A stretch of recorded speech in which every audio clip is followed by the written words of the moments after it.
সমস্ত বেআইনি নির্মাণ ভাঙতে হবে। পুরসভা ও ভূমি দপ্তরকে বেআইনি নির্মাণ খুঁজে বের করতে হবে। বেআইনিভাবে যে সমস্ত নির্মাণগুলি হয়েছে সবগুলোকে ভেঙে ফেলতে হবে। শনিবার উত্তর 24 পরগনার হাবড়ার দলীয় একটি কর্মসূচিতে সাংবাদিকদের প্রশ্নের উত্তরে রাজ্যের প্রাক্তন মন্ত্রী তথা বিধায়ক জ্যোতিপ্রিয় মল্লিক এমনটাই নির্দেশ দিয়েছেন।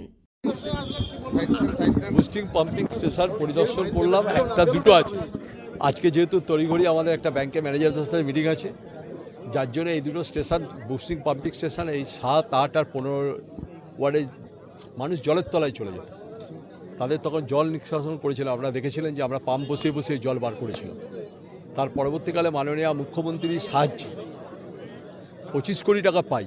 25 কোটি টাকা দিয়ে আমরা দুটি বুস্টিং পাম্পিং স্টেশন করি এবং জায়গাটা আমরা কিনি। জায়গাটা কিনে আমরা ওখানে করি।